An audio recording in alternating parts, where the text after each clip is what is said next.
নমস্কার, দ্য রিপোর্টে আপনাদের স্বাগত।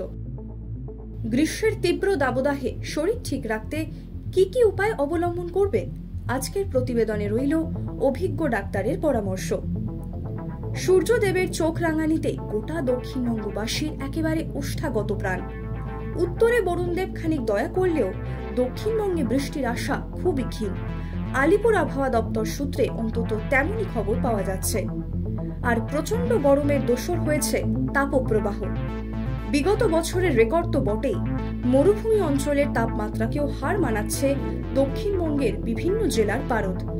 আর এই অসহনীয় গরমে শরীর ঠিক রাখতে হরেক ব্যবস্থা নিতে হচ্ছে আম বাঙালিকে। বাড়িতে থাকলে আপনি হয়তো কখনো খাচ্ছেন ওআরএস কিংবা ঠান্ডা শরবত, আবার বাইরে বেরোলে ছাতার পাশাপাশি আপাদ মস্তক ঢেকে নিতেও ভুলছেন না কেউ কেউ। শুধু তাই নয়, তাপপ্রবাহের মাঝে স্বাস্থ্য রক্ষার তাগিদে আবার অনেক পথ চলতি মানুষই চুমুক দিচ্ছেন আখের রসে বা ডাবের জলের স্বাদ নিয়ে উপভোগ করছেন ক্ষণিকের স্বস্তি। কিন্তু আমরা যা যা করছি তা কি সবকিছুই ঠিক? এই গরমে খুদেদের জন্য কি ধরনের সতর্কতামূলক ব্যবস্থা নিতে পারেন অভিভাবকেরা? হাবড়া রাজ্য সাধারণ হাসপাতালের সুপার বিবেকানন্দ বিশ্বাসের কাছ থেকে শুনে নেব তিনি কি বলছেন এ বিষয়ে। সকালবেলা অনেকটা স্কুলে যায়, আমি দেখতে পাই ছাতা ব্যবহার করে না বা রাস্তায় তারা সবাই মিলে একসঙ্গে যাচ্ছে। আবার হঠাৎ করে বাড়ি চলে গেলে হয়তো গিয়ে হয়তো অনেকের বাড়িতে গেল না, একবারে হয়তো বরফ হয়ে দিল। ইনজুরির না খুব মুশকিল আছে, নিজেরা বুঝতে পারে না কি করা উচিত। এরা যদি ছাতা নিয়ে বেরিত বা রাস্তায় অনেকক্ষণ গাছের তলায় বা ছায়া ওয়েট করলো, আবার গেল, এগুলো করলে পরে কিন্তু অনেকটা নিজের পড়ে রাখা যায়।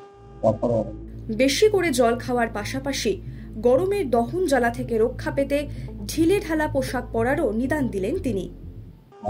যেন ঢিলে ঢালা কাপড় পরে সবাইকার সবাইকার জিনিসটা অ্যাডভাইস করা হয়। সেটা হাত পা ঢাকার ডিরেক্ট কন্ট্যাক্ট যেটা হচ্ছে রোদের সঙ্গে, সেটা অনেক সময় হয়। অনেক সময় ইভেন অ্যাডাল্টরাও তখন বুঝতে পারে না যে এটা আদৌ বেশি গরমের জন্য হচ্ছে না অন্য কোনো কারণ। যেমন ধরুন জীবনে একটা আনলিমিটেশন হচ্ছে, একটা উইকনেস ডেভেলপ হচ্ছে, সবাইটা বেশ কথা বলছে, সেগুলো কিন্তু আগে হতে পারে। জলটা আমরা অনেক সময় কম খাই, জল খাওয়াটা খুব দরকার। একটা টেম্পারেচার বেশি গেলে আমাদের বডি কিন্তু বাইরের এনভায়রনমেন্টাল বেশি টেম্পারেচার তার সঙ্গে মানিয়ে নিতে পারবে, এটা খুব ইম্পর্টেন্ট। গরমে বাইরে বেরোলে শরীর খারাপ হতেই পারে, কিন্তু সেই শরীর খারাপ অন্য কোনো কারণে হয়েছে কিনা সেই নিয়ে ভাবতে বসে অযথা সময় নষ্ট না করে তড়িঘড়ি নিকটবর্তী হাসপাতালে যাওয়ার পরামর্শ দিলেন ডাক্তারবাবু। চাঁদি ফাটা গরমে আচ্ছার সুস্থ মানুষই অসুস্থ হয়ে পড়ছেন। আর তাহলে ভাবুন তো, যাদের আগে থেকেই অসুস্থতা রয়েছে তাদের কেমন ছেড়ে দে মাপনে দেবাচি অবস্থা এই গরমে।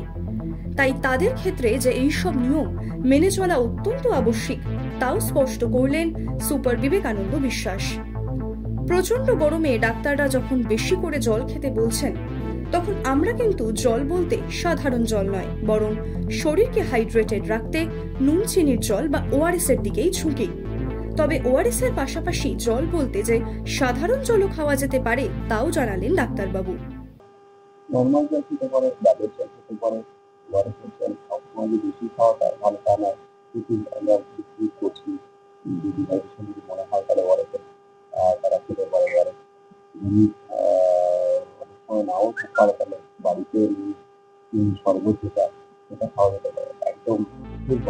সর্বোপরি এই তীব্র দাবদাহের মধ্যে ডাক্তারি পরামর্শ মেনে চলার পাশাপাশি শরীর সুস্থ রাখতে সাধারণ মানুষদেরকেও সতর্ক থাকার নিদান দিচ্ছেন ডাক্তারবাবুরা। হাবড়া থেকে শান্তনু বিশ্বাসের রিপোর্ট, দ্য রিপোর্ট। আরও বিভিন্ন খবরের আপডেট জানতে হলে দ্য রিপোর্ট চ্যানেলটিকে সাবস্ক্রাইব করতে ভুলবেন না, কারণ আপনাদের একটা সাবস্ক্রিপশন আমাদের কাছে অত্যন্ত মূল্যবান। জয় হিন্দ।